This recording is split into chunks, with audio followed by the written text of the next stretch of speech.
Hello everyone, Granite Roots here today. Going to be trying to do Harbinger, roaming, world versus world. Power Harbinger, I'm not messing around with any of the Celestials, especially since it's been kind of nerfed. I may come revisit those later, but those builds still need to be updated. So looking at this, let's look at our trait lines here. So Marauder with, and that's everything, with Rune of Vampirism, Dagger, Warhorn. Yes, I know it's not power. I just didn't feel like swapping the stats. Let's see how we do with the Condi stat. Same thing with the second sword because I only have one Legi for each. Anyway, you want to be Marauder for all of these. Sigil of Agility, Sigil of Blood, and then Sigil of Energy and Sigil of Cleansing on your offhand set. Your primary set is going to be Sword that you start with. Let's see. Build Blood Magic, right? You can see that. Death Magic. And Harbinger. So I haven't had as much time to practice with this as my usual stuff, but let's see if we can't still win some fights.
Well, everyone, that was an interesting day. Hard to find a lot of content, but I think I found enough. It was a good day, and one of the coolest things I found, which I love when I'm roaming, is people, even on opposite teams, that are very good attitudes, good sports, and good character. I found such a one person. You'll see that that was the same person I ended up dueling with for a couple times. I think we went each won two and each lost two out of 4 duels.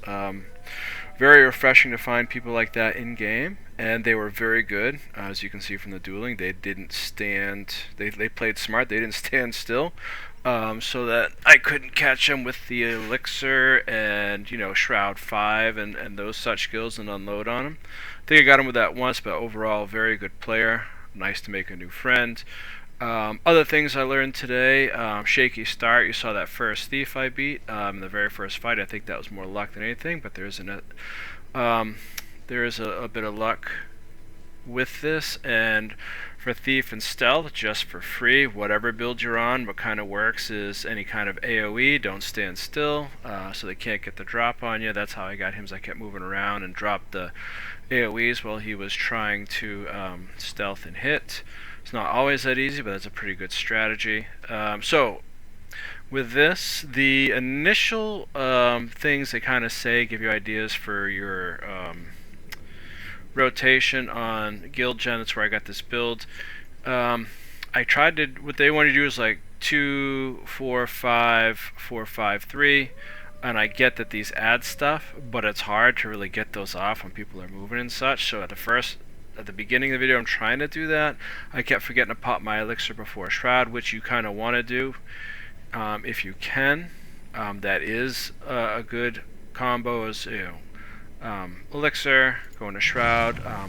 They say do 3, 4, 5, which I get. This closes the gap. These two that kind of dazes. But maybe, and looking at that, I usually going 5, maybe go 3, and then pop 4 after they float. I mean, either or. But I think 3, 4, 5 is really good, or 4, 5, and then maybe 3. I didn't go into Shroud as much as I should, because you see you get the minus 50% incoming damage, so something I could have done better. Overall, I think I did fair. I think with more practice and more awareness with this build, I could do fine. I think I also would have done maybe a little bit better if I had gotten these as power, because see they're Condi, so it's kind of but it is what it is. I don't know if I'm gonna use this build a lot, so I don't want to really go screw around with stuff in my bank trying to get a couple more weapons set up. I just wanted to get a feel for it, and even given that, I think we did well when I comboed properly.